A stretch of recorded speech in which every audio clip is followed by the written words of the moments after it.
Oke, saya mau bertanya psikolinguistik kelas 5B. Eis, Kartika dengan Panji. Eis sudah hadir belum, Eis? Sudah, Ibu. Is yang jadi itu siapa, Is? Host, Is? Yang share screen ya, Bu? Iya. Saudari Asti, Bu. Asti sudah hadir belum, Asti? Asti Widiani ya? Asti Widayani, Bu. Ya, Asti mana Asti? Bersuara dong, Asti.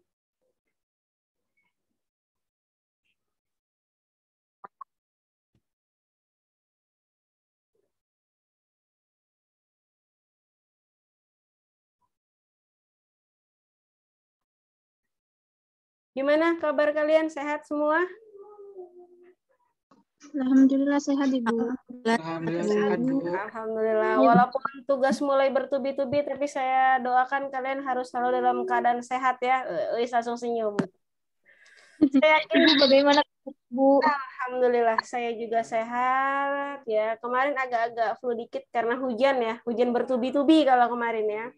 Selain flu dikit, jaringannya juga ikut batuk gitu kan. Jadi kuliah daringnya agak-agak tersendat. Nggak tahu sih, mudah-mudahan kalian tidak merasakan itu. Kalau saya hujan dari kemarin, alhamdulillah tuh sinyal saya naik turun.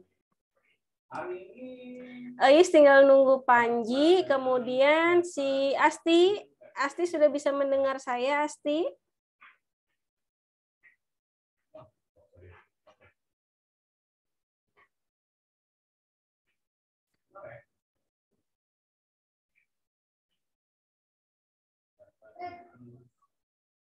Oke, sambil menunggu yang lain. Is nanti kalau si oh ya, Is moderator siapa, Is? Moderator Saudari Arnida, Bu. Arnida sudah hadir. Oke, terus yang share screen si Asti Widayani belum respon. Kemudian timnya Panji belum hadir ya?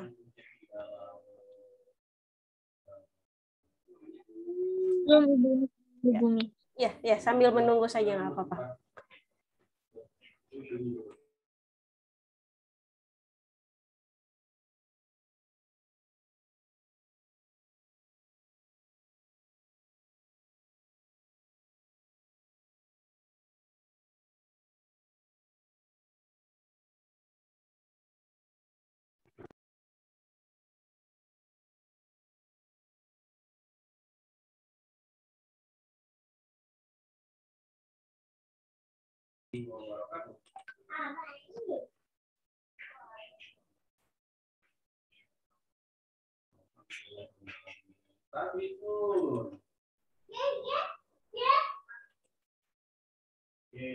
Sehat semuanya.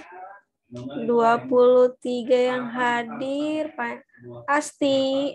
Asti kok belum respon ya? Saya mau memberikan host kepada Asti loh. Assalamualaikum, Bu Ayu. Waalaikumsalam, Bu Iin. Alhamdulillah cerahnya anak Ya, Ibu. Alhamdulillah, syukur alhamdulillah sehat walafiat semua ya. Keluarga juga. Sehat Ibu, alhamdulillah. Alhamdulillah. Ini sedang bobo apa? Si kecil. Si kecil lagi Di main Sambi. main di depan, Bu. Lagi gangguin Sama bapaknya ayahnya. kuliah ini stilistika dengan Pak Kavi. Itu hikmahnya ya. Iya. Diambil positifnya saja. Jadi pandemi itu jangan dicaci maki terus-menerus ya. Enggak, paling kadang-kadang backsound si kecil itu dengan mahasiswa malahan seneng, Bu. Bu udah dipanggil si kecil katanya kan. Ya kodenya suruh selesai katanya seperti itu, Bu. Asti, saya serahkan ke kamu ya, Asti. Ya. Asti. Siapa yang bisa membantu? Asti. Iya, Bu. Ya, Asti saya jadikan host. Silakan share screen.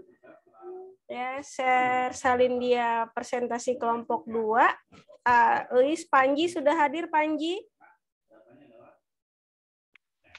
Panji biasanya cepat, disiplin itu biasanya. Hadir, Ibu. Alhamdulillah. Nah, kan alhamdulillah. Panji pastilah Dah. Silakan dimulai. Sudah dibuka belum, Bu Ayu? Belum, Bu Iing, belum. Oh, Iya, silakan Oh, dibuka, ya. Bu Iing, nggak apa-apa. baik, kalau begitu saya mulai saja. A'udzubillahiminasyaitonirrajim. Bismillahirrahmanirrahim. Assalamualaikum warahmatullahi wabarakatuh. Waalaikumsalam warahmatullahi wabarakatuh. Selamat sore, salam sejahtera, tabi pun. Ya, Ya Pun. Ya pun. pun. Alhamdulillahirabbil alamin. Kita dipertemukan lagi insya Allah semua dalam keadaan sehat walafiat, tidak kurang suatu apapun. Terbukti, terdengar, tercermin dari wajah, dari suara, semuanya cerah ceria, suaranya juga bagus-bagus, penuh sempurna insya Allah ya, tidak kekurangan suatu apapun kita. Salah satu wujud syukur kita kepada Allah Subhanahu wa taala, Tuhan semesta alam. Mari kita laksanakan perkuliahan kita ini dengan sebaik-baiknya. Insya Allah kalau kita mengerjakan sesuatu itu dengan maksimal, dengan sungguh-sungguh, hasilnya pun akan maksimal. Selain puji syukur juga kita sampaikan salam serta salawat kita kepada junjungan kita Nabiullah Muhammad Sallallahu Alaihi Wasallam, khusus yang beragama Muslim ya, dan yang beragama lain nanti Anda silakan membaca memuji kepada Tuhan Anda ya, sesuai dengan keyakinan Anda. Ibu Ayu yang saya hormati dan para mahasiswa yang kami sayangi, kami cintai, ya. Alhamdulillah hari ini sudah menyiapkan diri dengan baik, terbukti dari kiriman makalah salindia yang sudah dibuat begitu bagus. Insya Allah ini nanti sesuai dengan topik kita hari ini, yaitu mengenai hubungan berpikir, berbahasa, dan berbudaya. Betul itu kan topiknya? Ya, yang akan disajikan oleh kelompok 2 yang beranggotakan Panji, Luis, dengan siapa satu lagi? Sudah Ibu, hanya 2. Oh, hanya 2 orang. Alhamdulillah. Hasil karya orang 2 tetapi bagus hasilnya, sudah maksimal. Alhamdulillah. Baik, saudara-saudara yang saya hormati, anak-anakku yang saya sayangi, untuk mengefisienkan waktu, marilah kita buka bersama perkuliahan kita hari ini. Semoga mendapatkan berkah dari Allah Subhanahu wa taala dengan bacaan basmalah. Bismillahirrahmanirrahim. Terima kasih. Mari kita ikuti penyajian dari kelompok 2. Sebelum mulai penyajian, saya hampir lupa. Inilah namanya manusia ya. Kadang-kadang sudah dibantu orang, lupa untuk mengucapkan terima kasih. Terima kasih Bu Ayu yang sudah memfasilitasi, menyiapkan fasilitas Zoom ya. Dari kuota Ibu Ayu sendiri itu yang dikeluarkan karena kita tidak menggunakan tautan aplikasi Gimit yang disediakan oleh universitas. Jadi kalau menggunakan Zoom berarti itu aplikasi pribadi ya, kuota pribadi. Ini Bu Ayu ini yang berjasa untuk kelas B ini ya. Berterima kasih juga kalian. Semoga rezeki Bu Ayu dan keluarga tambah barokah karena ini untuk keperluan ilmu ya, ilmunya bermanfaat, rezeki Bu Ayu juga akan bermanfaat dan berkah. Amin ya rabbal alamin. Silakan kelompok 2.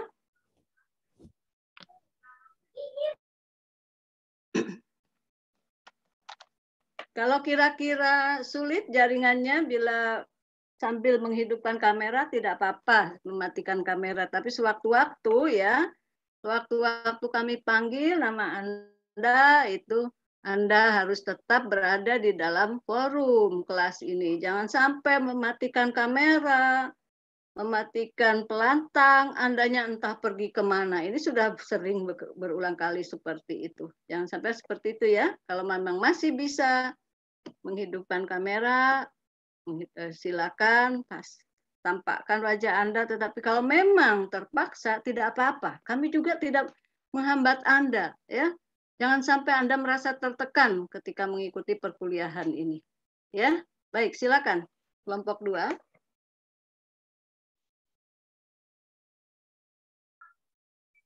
Baik, izin mengambil alih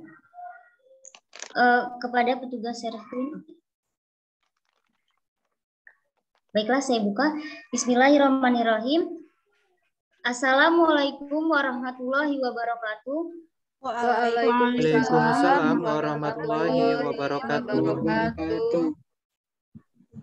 Salam sejahtera untuk kita semua. Tabiun. Ya, Bu. Ya, Bu. Iya, Bu.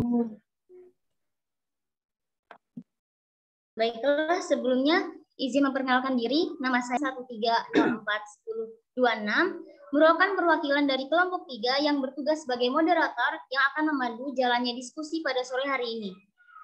Penyajian materi akan disampaikan oleh kelompok 2 dengan topik hubungan bahasa, pikiran, dan kebudayaan. Dengan slide selanjutnya, dengan anggota kelompok, yaitu Eis Kartikasari dengan NPM 1913041024 dan Panji Sukoco dengan NPM 1913041036. Baiklah, untuk mempersingkat waktu langsung saja kepada pemateri pertama yaitu Eis Kartikasari, disilakan.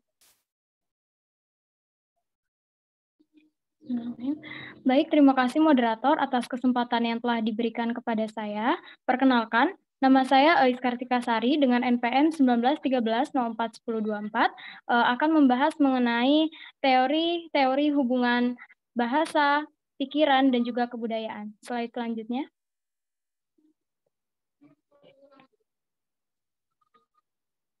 Baik, teori yang pertama yang akan saya jelaskan, yang pertama yaitu teori Wilhelm von Humboldt. Wilhelm von Humboldt itu merupakan seorang filsuf terkenal.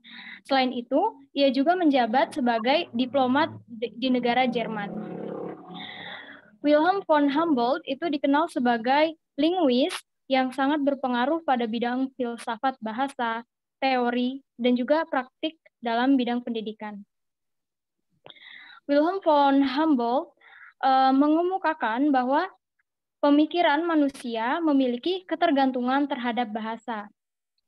Hal tersebut berarti bahasa mempengaruhi pandangan hidup dan juga budaya dalam suatu masyarakat itu sendiri.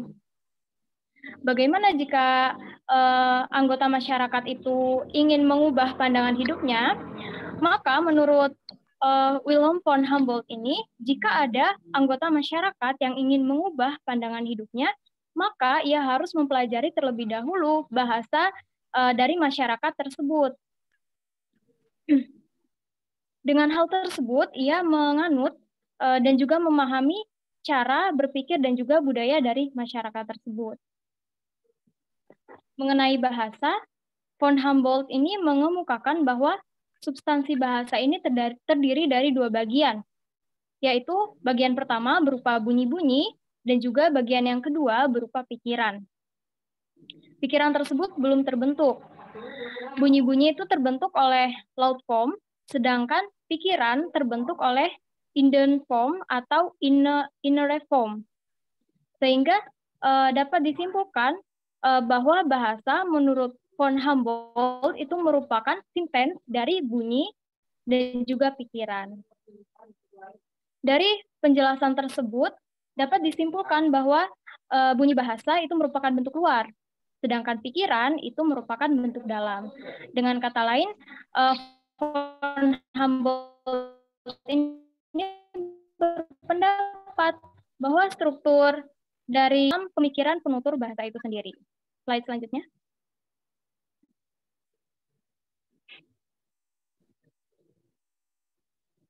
Baik, yang kedua yaitu teori dari Sapir-Whorf. Edward Sapir atau yang lebih dikenal sebagai Sapir itu merupakan seorang linguis Amerika. Ia memiliki pendapat yang hampir sama dengan Wilhelm von Humboldt, yaitu bahwa manusia hidup di dunia ini di bawah bahasa yang telah menjadi alat pengantar dalam masyarakat. Menurutnya, kehidupan suatu masyarakat itu didirikan atas tabiat dan juga sifat dari bahasa tersebut. Oleh sebab itu, tidak ada dua bahasa yang sama persis di dunia ini. Setiap satu bahasa yang dianut suatu masyarakat, berarti masyarakat tersebut telah mendirikan satu dunia tersendiri untuk penutur bahasa tersebut. Jadi, berapa banyak masyarakat bahasa yang ada, itu sama dengan banyaknya jumlah bahasa yang ada di dunia ini. Oleh sebab itu, Sapir menegaskan bahwa mengenai apa yang dia dengar, apa yang dialami, serta apa yang dilihat dan diperbuat saat ini, itu disebabkan oleh sifat atau tabiat bahasa yang ada terlebih dahulu. Kemudian menurut Benjamin Leavenworth, yang merupakan murid dari Sapir itu sendiri, menyebutkan bahwa bahasalah yang menentukan jalan pikiran seseorang. Ia meneliti bahasa, salah satu bahasa yang ada di Indian, bahasa yang ada di California maksud saya, yaitu bahasa Hopi. Nah, dari penelitian tersebut, itu maka terbentuklah sebuah hipotesa yang dikenal sebagai hipotesa Sapir-Whorf. Penelitian tersebut ini meneliti tentang relativitas bahasa. Dari penelitian tersebut, bahasa-bahasa yang berbeda itu membuka alam dengan cara yang berbeda, sehingga terciptalah konsep relativitas, sistem-sistem konsep yang bergantung pada hasil bahasa yang beragam itu. Menurutnya, tata bahasa bukan alat untuk mengeluarkan ide, melainkan pembentukan ide-ide itu. Atau dengan kata lain, bahasalah yang menentukan jalan pikir seseorang.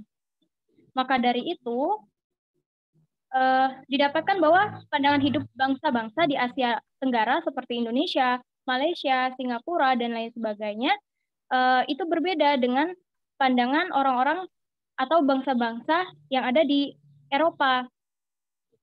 Karena bahasa atau struktur bahasa yang digunakannya pun berbeda, sehingga bentuk pandangan hidup atau kebudayaannya pun berbeda.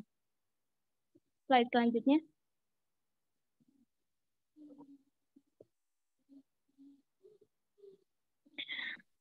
Baik, yang selanjutnya yaitu teori Jean Piaget. Jean Piaget ini merupakan seorang filsuf, psikolog, dan juga ilmuwan asal Prancis. Dalam hal ini, beliau berpendapat bahwa pikiranlah yang membentuk bahasa. Tanpa adanya pikiran, itu bahasa tidak akan pernah ada. Kemudian mengenai hubungan bahasa dengan berpikir, beliau ini menemukan dua hal penting, yaitu yang pertama, sumber kegiatan intelek itu bukan terdapat di dalam bahasa, tetapi terdapat dalam periode sensomotorik. Sensomotorik ini merupakan suatu sistem skema yang dikembangkan secara penuh dengan membuat terlebih dahulu gambaran-gambaran dari aspek struktur dan juga bentuk dasar penyimpanan atau serta operasi pemakaian kembali. Jadi menurut Piaget ini, kegiatan intelek itu bukan terdapat dalam bahasa, tetapi dalam suatu sistem sensomotorik, yaitu dalam pikiran. Jadi menurutnya, sebelum seseorang mengemukakan bahasanya atau menuturkan bahasanya, maka terlebih dahulu terbentuk di dalam pikiran skema-skema yang akan disampaikan atau gambaran-gambaran yang akan disampaikan. Kemudian yang kedua, pembentukan pikiran yang tepat dikemukakan dan terbentuk terjadi pada waktu yang bersamaan dengan pemerolehan bahasa. Piaget juga mengemukakan bahwa kegiatan intelek atau berpikir itu sebenarnya merupakan perilaku yang telah dinuranikan dalam kegiatan-kegiatan sensomotorik, termasuk juga perilaku bahasa. Slide selanjutnya.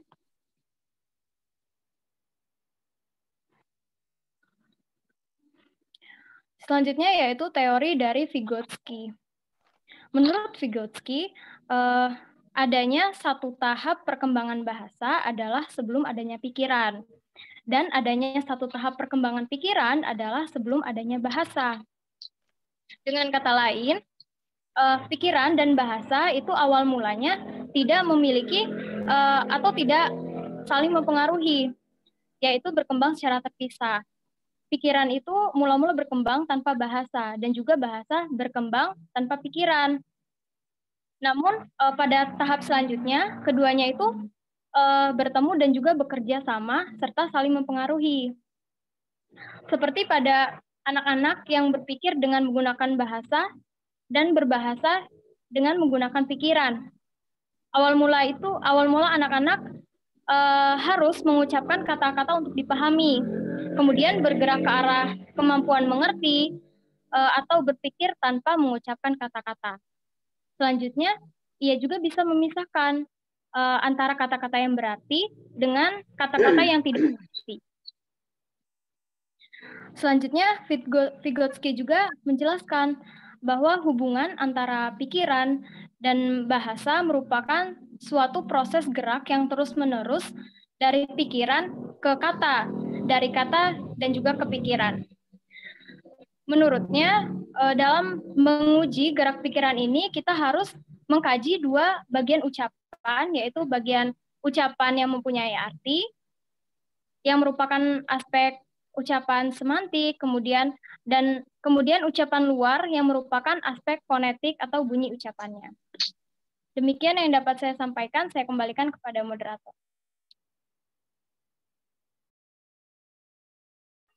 Baik, terima kasih kepada Saudara Ais atas penyampaian materinya. Langsung saja ke pemateri kedua, yaitu Saudara Panji Sukoco, disilakan. Baik, terima kasih moderator. Mohon maaf, apakah suara saya terdengar? Jelas. Baik, saya akan melanjutkan. Agak serak. Baik, saya akan melanjutkan. Iya, Bu, mohon maaf. Baik, saya akan melanjutkan presentasi yang telah disampaikan oleh rekan saya, yaitu Saudari Ais. Di sini saya akan menjelaskan teori yang disampaikan oleh Chomsky. Chomsky mengajukan kembali teori klasik tentang hubungan berbahasa dan berpikir atau disebut dengan hipotesis nurani. Teori ini tidak secara langsung membahas mengenai gabungan bahasa dengan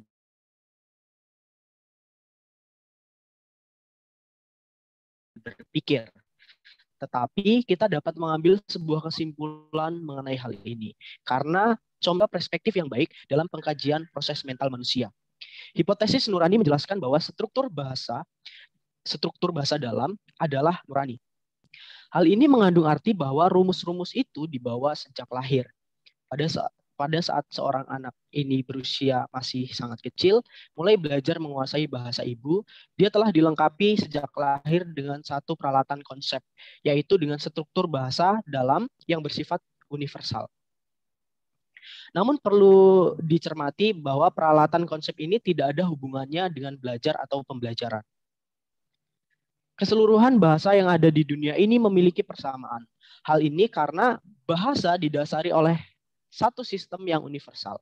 Hanyalah pada tingkat dalamnya yang disebut struktur dalam atau dalam bahasa Inggris deep structure. Pada tingkat luar surface structure, bahasa-bahasa itu sangat variatif atau berbeda.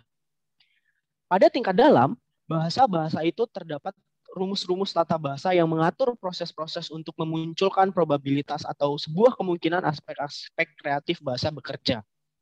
Chomsky memberikan sebuah istilah inti proses generatif bahasa atau aspek kreatif terdapat pada tingkat dalam ini. Proses generatif ini termasuk alat semantik untuk menciptakan beberapa kalimat yang baru dan kalimat yang tidak terbatas dalam hal jumlah. Selanjutnya, hipotesis ini pun mengungkap atau menjelaskan bahwa struktur-struktur dalam bahasa adalah sama. Struktur dalam dari setiap bahasa bersifat otonom atau khusus. Dengan demikian, tidak ada keterkaitan atau hubungan dengan sistem kognisi, pemikiran atau kecerdasan. Slide selanjutnya. Selanjutnya yaitu teori Eric Lindbergh. Eric Lindbergh mengajukan teori yang disebut teori kemampuan bahasa khusus yang digunakan untuk memaparkan hubungan berbahasa dengan berpikir.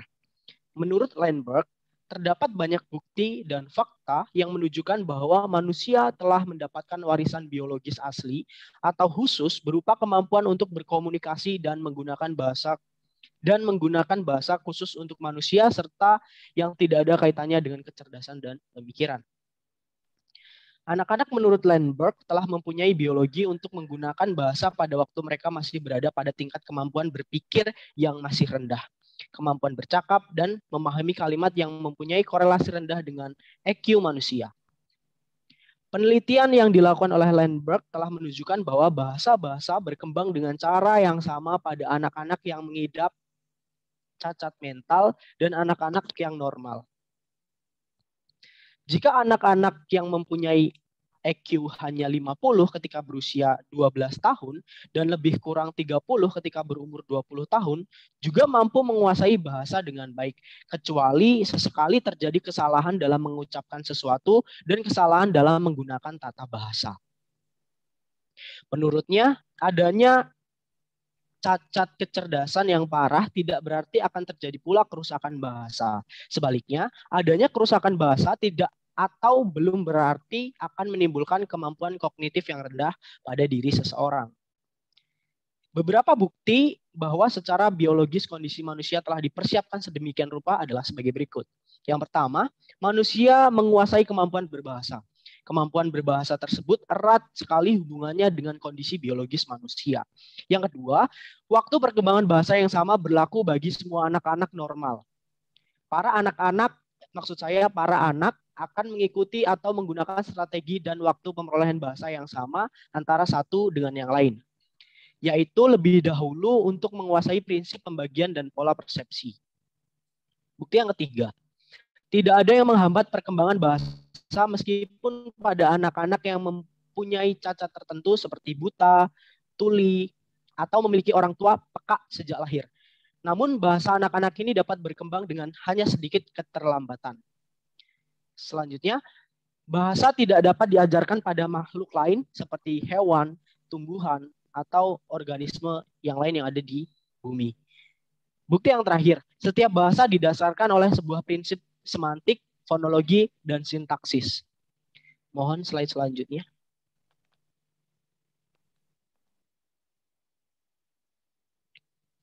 Teori selanjutnya yaitu teori Bronner. Beliau memperkenalkan teori yang disebut teori instrumentalisme untuk memaparkan masalah hubungan bahasa dan berpikir. Menurut teori instrumentalisme, bahasa adalah sebuah alat yang ada pada diri manusia yang digunakan untuk mengembangkan dan menyempurnakan pemikiran itu. Dengan kata lain, bahasa dapat membantu pemikiran manusia supaya dapat berpikir lebih sistematis. Menurut beliau, berbahasa dan berpikir berkembang atau mengalami progresivitas dari sumber yang sama. Oleh karena itu, bentuk dari keduanya sangat serupa dan saling membantu. Dalam bidang pendidikan, implikasi atau peran teori Bronner ini sangat besar. Menurut teori ini, bahasa sebagai alat untuk berpikir harus berhubungan secara langsung dengan perilaku atau aksi serta dengan struktur pada tingkat permulaan.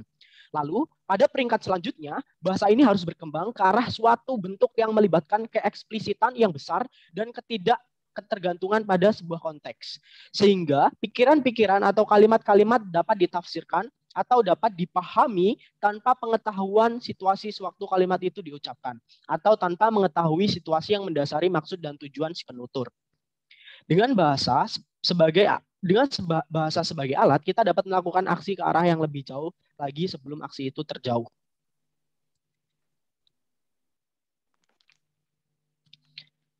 Slide selanjutnya, slide terakhir sepertinya. Yaitu kekontroversian hipotesis Sapir-Whorf. Teori relativitas linguistik yang merupakan dasar perumusan hipotesis Sapir-Whorf menjelaskan bahwa ada keberhubungan antara bahasa, budaya, dan pikiran manusia.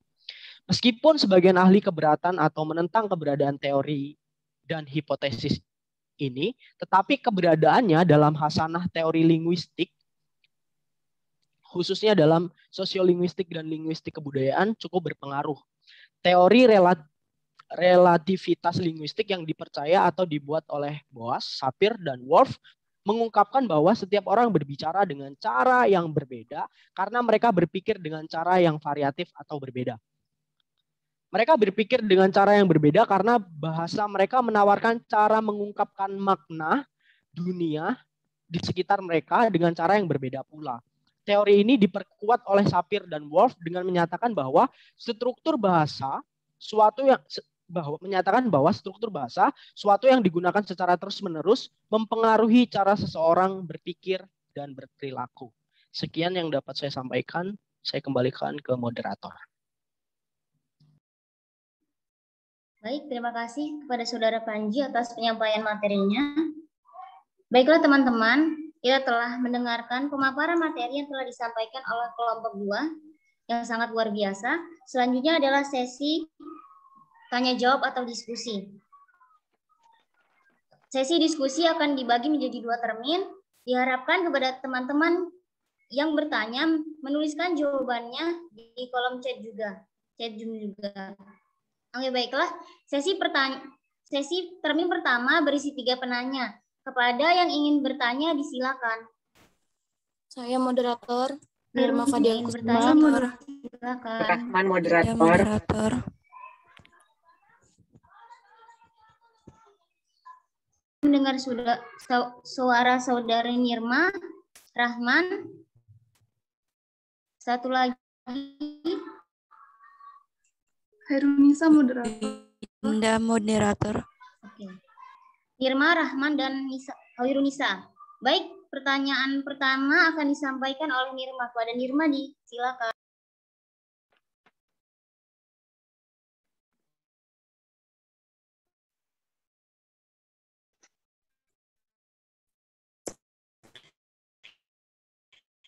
Baik, terima kasih moderator atas kesempatan izin 1953-04-1004.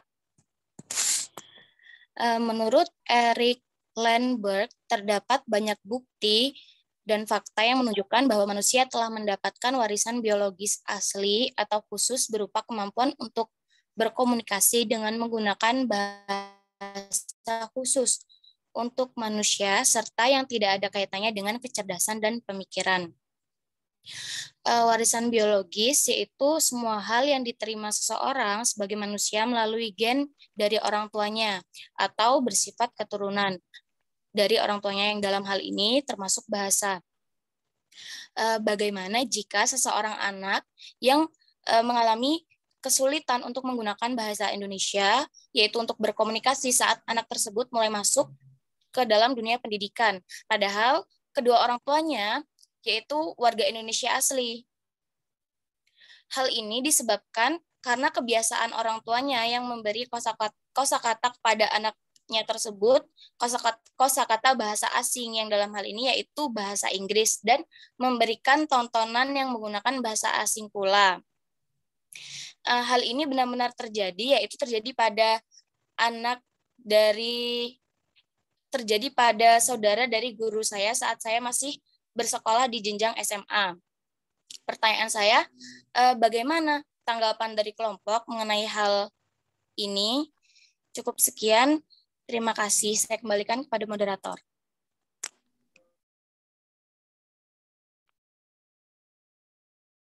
Baik, terima kasih Nirma atas pertanyaannya. Kepada kelompok penyaji, apakah jelas pertanyaan dari saudara Nirma?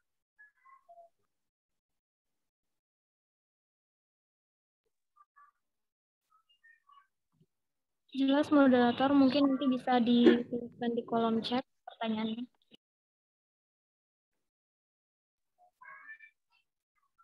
Baiklah. Sudah jelas kan? Langsung saja kepada pertanyaan yang kedua. Rahman, kepada saudara Rahman, silakan. Baiklah, terima kasih atas kesempatannya moderator. Perkenalkan, nama saya Rahman Rabel dengan NPM 1913041022. Di sini saya ingin bertanya, apa saling berkaitan atau tidak? Sekian dari saya, terima kasih.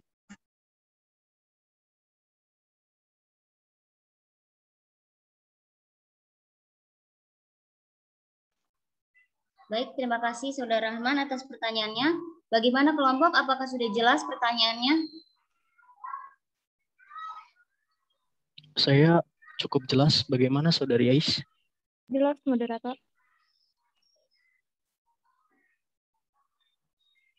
Baiklah, langsung saja ke pertanyaan ketiga, yaitu Saudara Hairunisa, disilakan. Terima kasih moderator atas kesempatan yang telah diberikan kepada saya. Saya Hairunisa Pratami dengan NPM 191304150. Izin bertanya, pemateri telah menjelaskan hubungan bahasa, pikiran, dan kebudayaan menurut teori dari beberapa pakar, seperti Wilhelm van Humboldt mengemukakan bahwa adanya ketergantungan pemikiran manusia dengan bahasa. Jean Piaget mengemukakan bahwa pikiranlah yang membentuk bahasa. Tanpa adanya pikiran, bahasa tidak akan pernah ada. Menurut Eric Lambert, mengemukakan bahwa terdapat banyak bukti dan fakta yang menunjukkan manusia telah mendapat warisan biologis asli atau khusus berupa kemampuan untuk berkomunikasi dengan menggunakan bahasa khusus untuk manusia, serta yang tidak ada kaitannya dengan kecerdasan dan pemikiran. Lalu Brunner mengemukakan bahwa bahasa adalah sebuah alat yang ada pada diri manusia yang digunakan untuk mengembangkan dan menyempurnakan pemikiran itu. Pertanyaan saya yaitu, bagaimana tanggapan mengenai keberagaman pandangan para pakar terkait hubungan bahasa, pikiran, dan kebudayaan, khususnya bagi kita yang baru mempelajari psikolinguistik? Demikian pertanyaan dari saya kembalikan kepada moderator.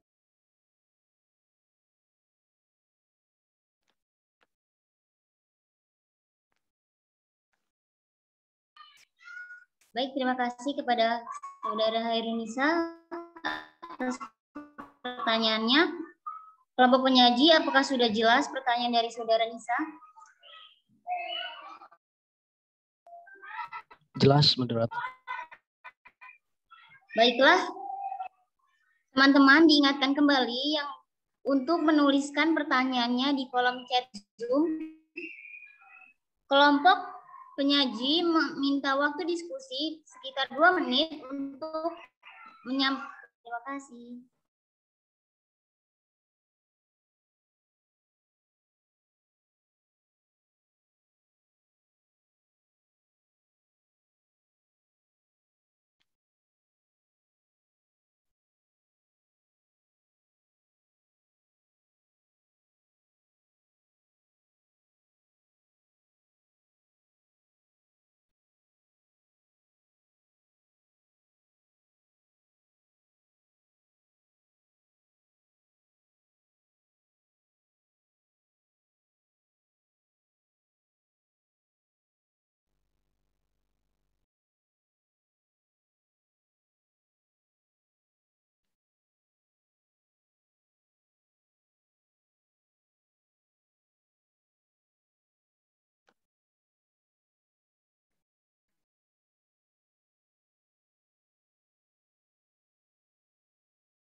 Ya, sambil menunggu kelompok penyaji berdiskusi, silakan mengisi daftar hadir,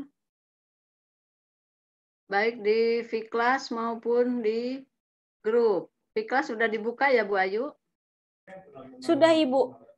Ya, Sudah ada bisa, beberapa juga yang mengisi tadi.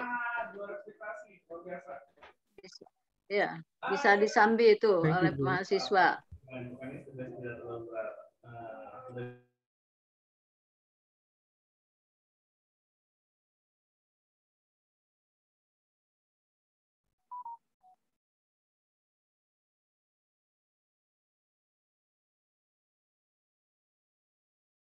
sambil menunggu mahasiswa berdiskusi, Bu Ayu, ini mengenai mahasiswa MBKM, Iya, Ibu. mahasiswa yang ada di kelas kita, itu saya lihat tadi di Siakadu belum masuk tuh yang dari UHAMKA itu. Kalau Bagaimana yang itu nanti? Yang dari Siakadu memang kayaknya belum, Bu. Tapi yang bersangkutan itu Di sudah ada kelas NPM untuk masuk ke Fiklas, Bu. di kelas sudah aman. sudah masuk mereka. Oh Sudah. iya, tapi kok aneh ya kok di Siakadu? Apakah itu perlu mungkin dilaporkan ke Prodi mungkin ya? Ya mungkin ditanyakan. Siapa yang itu yang mengurusi siapa itu kalau dari Prodi melaporkan ke Siakadu? Aku sih nggak Kaprodi atau paham. TPM? Kemarin itu yang membantu mahasiswa MBKM untuk mendapatkan link atau akses Fiklas itu Bu Feni, Bu. Yang ke Fiklas.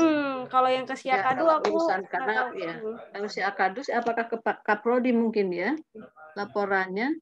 Pak Heru tidak menangani? Tidak, Bu. Tidak. Tidak. Oh, tidak ya. Mungkin kan itu mereka juga ikut di kelas lain ya. Di kelas lain bagaimana itu?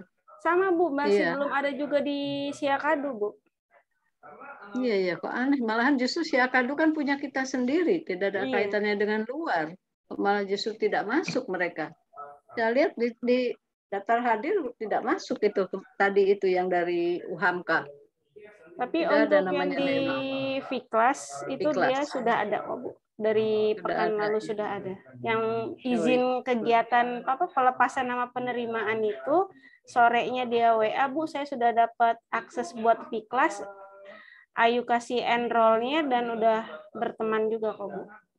Jadi sudah bisa untuk tugas dan lain-lain sudah bisa menikmati di Fiklas. Bisa mengerjakan ya. Tapi di Siakadu itu belum. Kemarin karena ya, tapi itu ada catatan tersendiri pada saya. Jadi saya anggap tidak hadir dia, walaupun izin, karena itu jadwalnya kan tidak bersamaan. Iya. Penerimaannya pukul 9, jadwal kuliah kita pukul 8. Jadi kalau saya tidak akan saya masukkan hadir itu, dianggap tidak hadir satu kali itu Bu Ayu. Iya. Jadi kalau ya yang di pertemuan kedua juga iya ya, yang di pertemuan juga tidak bisa masuk tidak jadi yang baru udah hilang satu sudah baru belajar itu di pertemuan ketiga dia baru mulai ngeklik untuk presensi kehadiran attendance-nya di Fiklas baru pertemuan ketiga ketiga ini hari ini ini tadi pagi. Jadi itu dalam perhitungan persentase kehadiran dia sudah tidak masuk satu kali itu. Iya. Tidak bisa 100% nanti. Ya, tidak dianggap 100% karena izinnya hanya lebih dahulu kuliah dibandingkan dengan pertemuan mereka. Iya, masih bisa kuliah dulu 1 jam. Harusnya baru izin Bu ya. Harusnya iya. Makanya tidak saya izinkan itu. Secara pribadi walaupun dia mengirimkan video kan. Dia mengirimkan video tuh ya. Baik, itu sambilan saja. Bagaimana saudara kelompok penyaji sudah siap Anji? Uis? Sudah Ibu. Sudah, baik. Kalau sudah silakan. Ayo moderator mulai lagi. Ya. Baiklah, kepada kelompok penyaji yang ingin menjawab pertanyaan-pertanyaan disilakan. Baik, terima kasih moderator. Saya akan mencoba menjawab pertanyaan yang telah diberikan oleh saudari Nirma Fadia Kusuma. Pertanyaannya mengenai tanggapan dari kelompok kami terkait permasalahan yang telah dijelaskan oleh Nirma. Dan untuk memberikan tanggapan ini, saya akan membagi dua analisis jawaban. Yang pertama, saya akan menjelaskan secara holistik apakah dibenarkan atau tidak orang tua mengajarkan bahasa ibu yaitu bahasa Inggris kepada anaknya. Lalu yang kedua, saya akan mencoba memberikan solusi bagaimana menyelesaikan permasalahan ini. Yang pertama, apakah dibenarkan atau tidak sebagai seorang tua mengajarkan bahasa ibu ke anaknya yaitu bahasa Inggris walaupun orang tersebut tinggal di Indonesia. Menurut saya hal ini dibenarkan. Kenapa? Saya percaya pasti orang tua tersebut memiliki tujuan yang baik atau sudah memiliki perencanaan yang matang mengapa mengajarkan bahasa Inggris ke anaknya. Mungkin tujuan yang pertama, orang tua tersebut akan mengarahkan pendidikan anak tersebut di luar negeri, seperti contohnya SMA di luar negeri ataupun kuliah di luar negeri, atau bahkan bisa juga SD di luar negeri karena memiliki saudara atau bagaimanapun itu.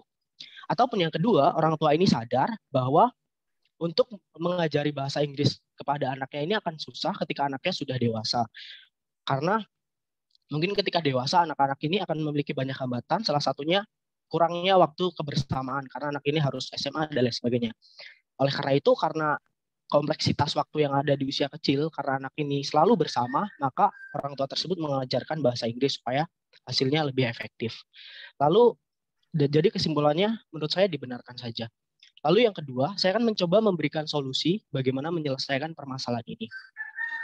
Jadi, karena saya sedikit mengetahui bahwa sekolah saudari Nirma ini SMA-nya di MA Diniyah Putri, yang juga pernah satu atap pendidikan dengan saudari Herunisa Pratami kalau tidak salah. Jadi karena letaknya cukup dekat dengan kota, ada beberapa sekolah yang sudah menerapkan kelas bilingual.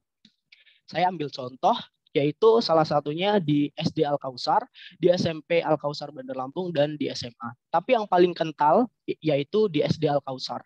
Jadi di SD Al-Kausar itu dari kelas 1 sampai kelas 6, itu ada kelas khusus namanya kelas bilingual. Di kelas tersebut, ini membentuk kemampuan peserta didiknya untuk menguasai bahasa Inggris. Jadi bagaimana pola pembelajarannya? Yang pertama, komunikasi yang dilakukan guru kepada peserta didik itu menggunakan bahasa Inggris yang sangat mendominasi, tapi tidak sama sekali tidak menggunakan bahasa Indonesia. Masih ada bahasa Indonesia, tapi yang mendominasi adalah bahasa Inggris. Lalu yang kedua, alat-alat penunjang pembelajaran seperti buku cetak dan alat yang lain itu dikemas menggunakan bahasa Inggris. Tapi di beberapa buku juga ada terjemahannya. Jadi di sebelah kiri ini bahasa Inggris, di sebelah kanan bahasa Indonesianya. Saya memperoleh berita ini dari sampel karena kebetulan saya memiliki 2 murid debat di Al-Kausar yang dulu saat SD masuk ke dalam kelas bilingual dan kami sempat bercerita tentang ini. Lalu dan kebetulan juga 2 anak ini namanya Kamelia dan Naswa. Naswa ini salah satu anak dosen di program studi kehutanan Unila kalau tidak salah. Jadi sedari kecil bahasa yang digunakan itu bahasa Inggris. Bahkan sampai sekarang terkadang berbicara dengan saya masih dicampur-campur bahasa Inggris, bahasa Indonesia, bahasa Inggris, bahasa Indonesia. Dan alasannya kata Kamelia dan kata Naswa bahwa orang tuanya sudah merencanakan bahwa besok ketika mereka kuliah, mereka akan kuliah di luar negeri. Contohnya Naswa ingin kuliah di Jerman dan Kamelia ingin di Amerika Serikat. Dan sekarang pun sudah mengarah ke situ. Contohnya Kamelia sekarang program pertukaran pelajar ke Amerika Serikat dan saya kehilangan berdebat saya. Jadi seperti itu. Lalu yang kedua, selain di Bandar Lampung, saya tahu di sekitar berjarak 20 kilo atau 10 atau 15 kilo dari daerah saya ada SMA IT Smart Insani yang juga ada kelas khusus yang dinamakan kelas bilingual kalau tidak salah. Intinya kelas tersebut khusus berkomunikasi dengan bahasa Inggris. Namun memang masalahnya kelas-kelas seperti ini memiliki biaya yang lebih mahal dari kelas reguler. Seperti 2 kali lipat. Dan saya percaya untuk orang tua yang sudah memberlakukan hal ini pasti sudah memiliki bahasanya uang simpanan untuk pendidikan anaknya tersebut. Karena tidak mungkin orang tua ini akan membiarkan anaknya mengalami permasalahan ketika anak tersebut sekolah di tempat yang tidak familiar dengan bahasa Inggris. Jadi seperti itu, terima kasih.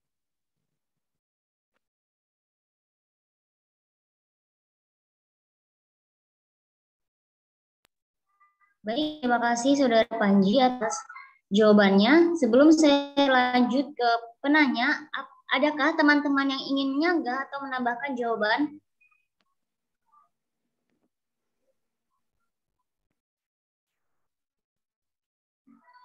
Saya ulangi sekali lagi, adakah dari teman-teman yang ingin menyanggah atau menambahkan jawaban? Oke, saya rasa cukup, tidak ada. Baiklah, kepada Saudara Irma, apakah jawaban dari kelompok penyaji dapat dipahami? Baik, terima kasih moderator. Kemudian terima kasih untuk yang sudah menjawab pertanyaan saya dengan sangat baik, yaitu menurut penyaji membenarkan hal ini, yaitu dengan alasan bahwa orang tua anak tersebut memiliki alasan yang tepat. Kemudian alasan yang kedua yaitu untuk mengajarkan bahasa Inggris atau bahasa asing kepada anak. Jika anak tersebut sudah mulai dewasa, maka hambatan yang akan dihadapi itu akan lebih banyak. Kemudian solusinya yaitu untuk menyekolahkan anak tersebut pada sekolah yang tentunya memiliki kelas, yaitu kelas bilingual atau kelas bahasa yang didominasi dengan bahasa Inggris. Terima kasih. Saya kembalikan ke moderator. Baik, terima kasih Saudara Nirma. Baiklah, kepada kelompok penyaji untuk menjawab pertanyaan dari Rahman dan Hairunisa, kepada kelompok penyaji disilakan. Baik, terima kasih moderator. Saya akan menjawab pertanyaan dari Saudara Rahman. Pertanyaan dari Saudara Rahman yaitu, apakah ketujuh teori dari para ahli yang dipaparkan tadi saling berkaitan? Jawabannya tentu saja saling berkaitan, karena mereka sama-sama membahas mengenai hubungan bahasa, pikiran, dan juga kebudayaan. Seperti pada teori Wilhelm von Humboldt itu mengemukakan bahwa adanya ketergantungan pemikiran terhadap bahasa. Kemudian Jean Piaget mengemukakan bahwa pikiranlah yang membentuk bahasa. Kemudian dari teori Eric Lindbergh itu mengemukakan bahwa terdapat banyak bukti dan juga fakta yang menunjukkan bahwa manusia itu mendapat warisan biologis. Kemudian menurut teori Bernard juga mengemukakan bahwa bahasa adalah sebuah alat yang ada pada diri manusia yang digunakan untuk mengembangkan dan juga menyempurnakan pemikiran itu. Demikian yang dapat saya sampaikan, saya kembalikan kepada moderator.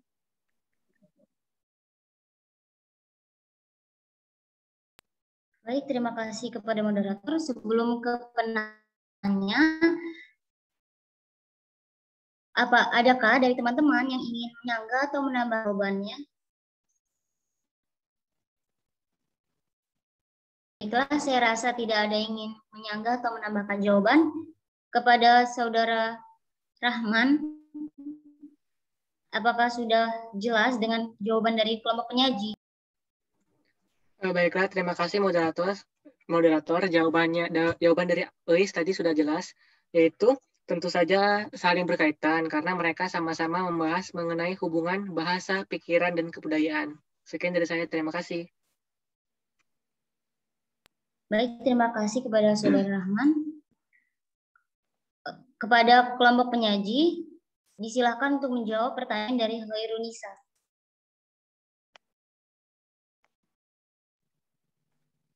Baik, terima kasih moderator. Saya akan menjawab pertanyaan dari Saudari Hairunisa Pratami.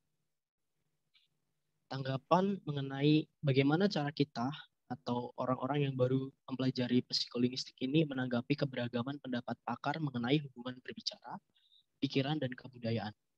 Namun sebelum itu, kita harus memahami bahwa karakteristik dari setiap pakar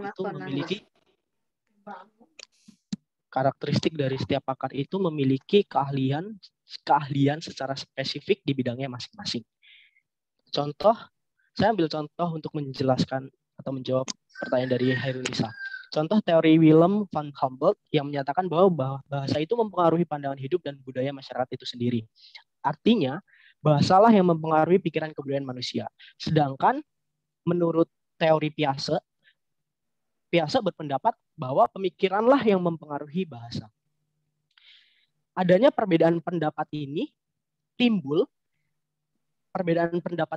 karena adanya sudut pandang yang berbeda dari setiap pakar tentunya. Mereka pasti memiliki latar belakang masing-masing yang menunjang pernyataan mereka. Contohnya Piaget. Mengapa Piaget mengatakan pemikiranlah yang mempengaruhi bahasa? Karena pada dasarnya Piaget adalah seorang psikolog. Salah satu bidang yang dikuasai yaitu psikolog. Saya belum tahu Piaget ini psikolog atau psikiater. Yang jelas Piaget berkecimpung di dunia psikolog. Mungkin mungkin Piaget menyatakan bahwa pemikiran yang mempengaruhi bahasa karena memang objek kajian Piaget ini lebih cenderung ke arah pola pikir manusia yang menghasilkan sebuah bahasa. Atau ketika kita bingung lagi, ketika kita mendengar teori Vygotsky dengan pendapatnya yang berbicara bahwa pada tahap pertama bahasa dan pikiran itu berjalan masing-masing. Tentunya dari perbedaan-perbedaan ini, sikap kita pasti bisa mengambil satu garis lurus dalam beberapa perbedaan pendapat ini. Yaitu secara mayoritas para pakar berpendapat bahwa ternyata ada keterkaitan atau ada hubungan antara berpikir, berbahasa, dan berbudaya. Jadi sikap kita sebagai seorang yang mempelajari bahasa adalah ketika kita memperoleh pertanyaan bagaimana hubungan tentang bahasa, berpikir, dan berkebudayaan, kita bisa menjawab, namun jawaban kita sertakan dengan teori yang kita percaya. Jadi seperti itu. Terima kasih.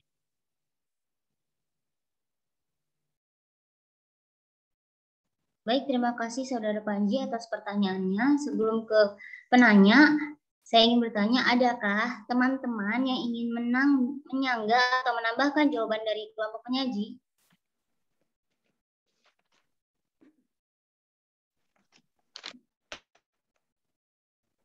Baik, saya rasa tidak ada.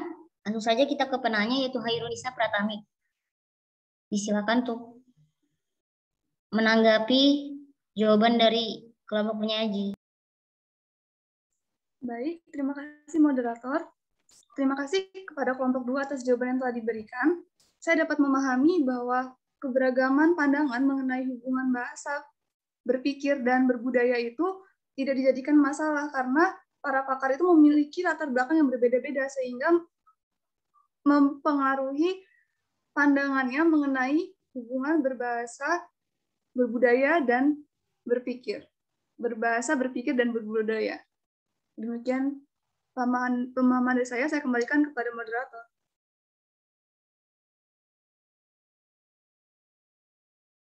Baiklah, saya mengingat waktunya sudah cukup sore. Demikian presentasi penyajian materi dari kelompok 2. Saya sebagai moderator mohon maaf atas kesalahan yang terjadi selama proses diskusi berlangsung. Saya akhiri, wabillahi taufiq walhidayah. Wassalamualaikum warahmatullahi wabarakatuh. Waalaikumsalam warahmatullahi wabarakatuh. Waalaikumsalam warahmatullahi wabarakatuh.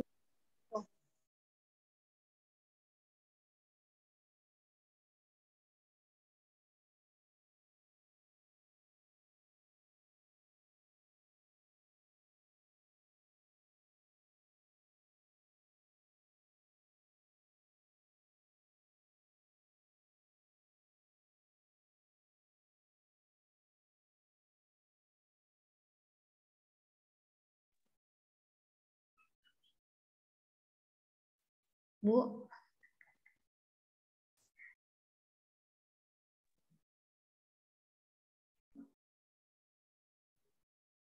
Bu Ayu.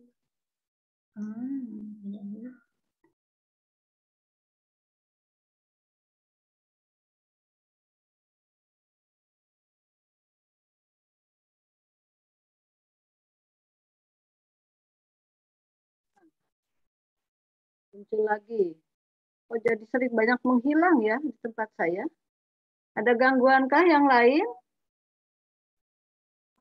Ada juga, Bu. Ada, Memang Ibu. Ada, Iya. Ibu. Dari Hairunisa tadi hilang. Ini muncul. Belum muncul lagi Hairunisanya. Di tempat lain sudah muncul Hairunisa?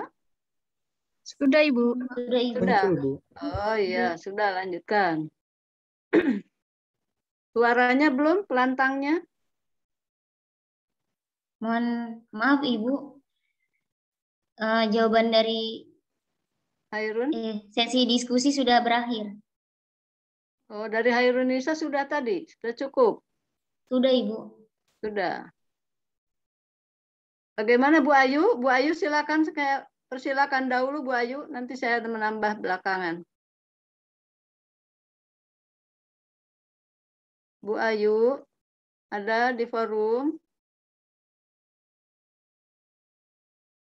Oh, mungkin sedang tidak ada. Bu Ayu, baik. Sambil menunggu Bu Ayu bergabung kembali, baik, akan saya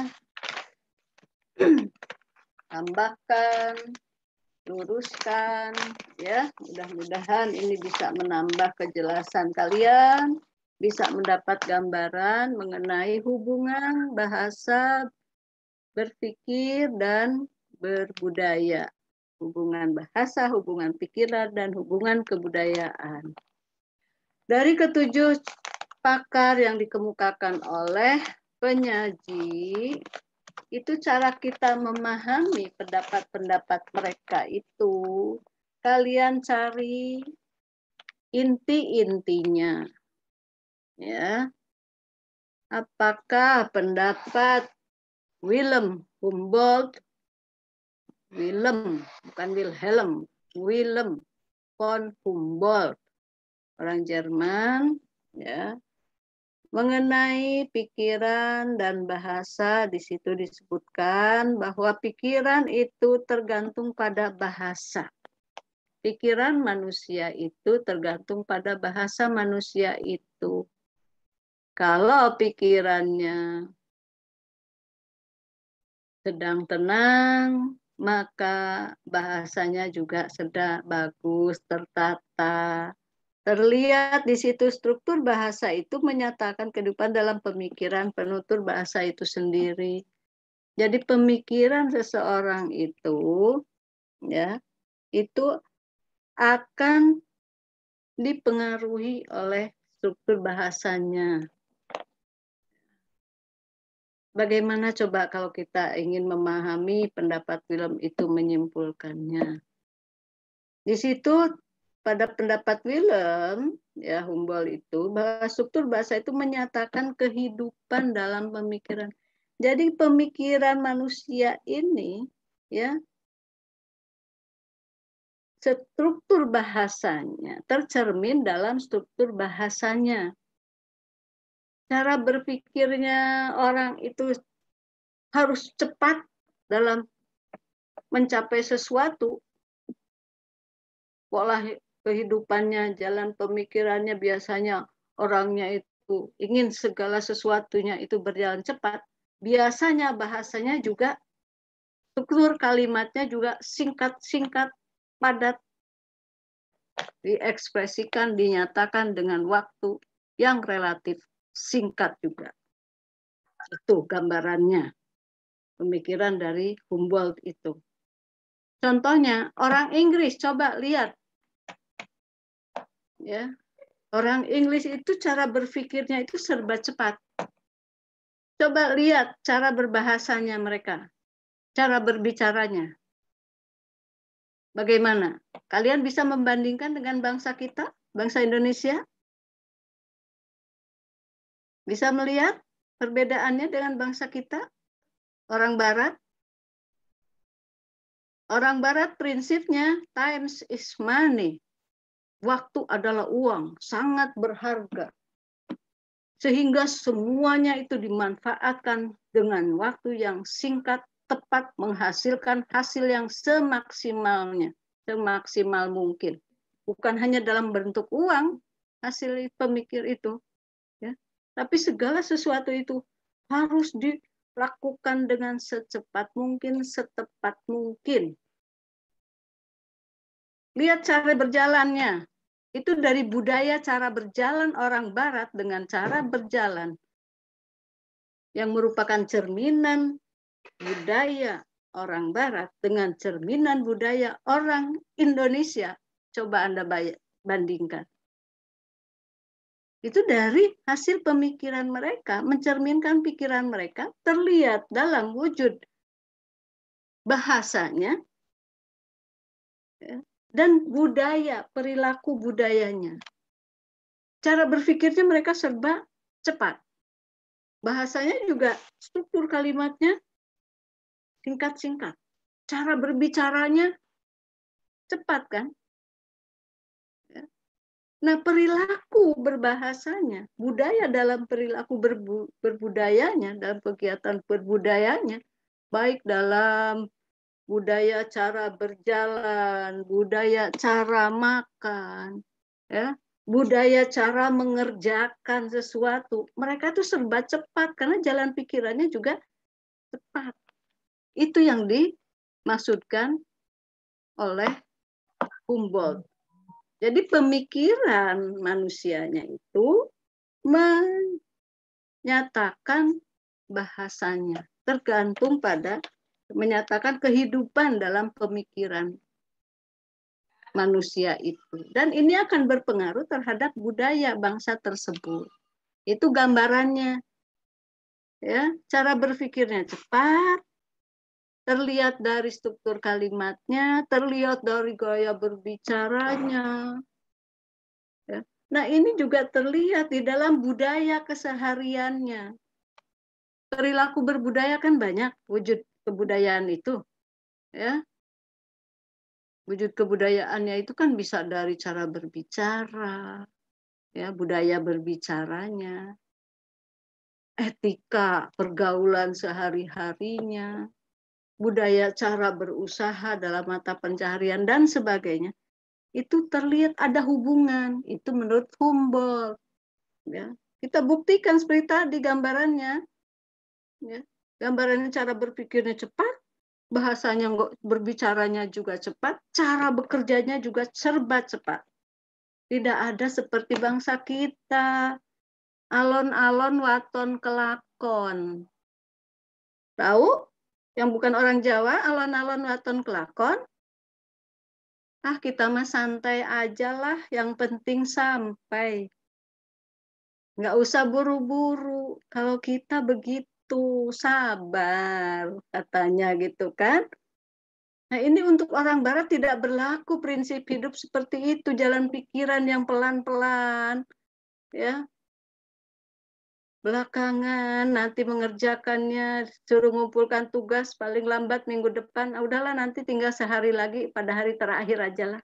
Orang Barat tidak. Diberi waktu 1 minggu, dulu-duluan. Karena prinsip orang Barat itu waktu sangat berharga. Jalan pikirnya harus serba cepat. Ya, ini bukti bahwa pikiran berkaitan dengan bahasa dan budaya. Itu ada di dalam pendapat film Humboldt. Ya, itu buktinya kalau kalian mau melihat bukti pemikiran, jalan pikiran dari Humboldt. Dari Sapir-Whorf. Sapir-Whorf. Bahasa yang sama, tidak ada bahasa yang sama persis. Jadi seluruh dunia. Benar pernyataan itu? Yo, pernah kalian menemukan ada bahasa yang sama persis di seluruh dunia? Ya kita anggaplah kalian sudah meneliti lah. Yang dekat saja, apakah ada di dalam di Indonesia saja sendiri? Apakah ada yang sama persis bahasa dari semua provinsi? Antara provinsi A, provinsi B, provinsi C, sama persis ada? Tidak ada, Bu. Tidak ada. Tidak ada orang bahasa Indonesia itu sendiri aja berbagai macam ragam kan? Ada ragam dialek Jakarta, ragam dialek Manado, dialek Sumatera Utara, Sumatera Barat. Itu dalam satu bahasa saja di Indonesia tidak ada yang sama persis. Dari segi dialeknya, dari segi yang lainnya. Kosakatanya tidak ada yang sama persis. Apalagi dia di seluruh dunia. Ini pernyataan Sapir dan Whorf itu tadi disebutkan tidak ada bahasa yang sama persis di dunia ini. Ya. Nah kita mengakui tidak dengan bukti-bukti itu. Ada yang mengakui, ada yang tidak. Kita juga boleh menyanggah, tapi harus membuktikan. Kalau kita menyetujui pendapat Sapir tadi, tidak ada bahasa yang sama dunia ini yang sama persis, mengakui iya ya. Buktinya itu tadi dalam bangsa Indonesia sendiri tidak ada yang sama persis. Jangankan bahasa Indonesia yang merupakan bahasanya bangsa Indonesia.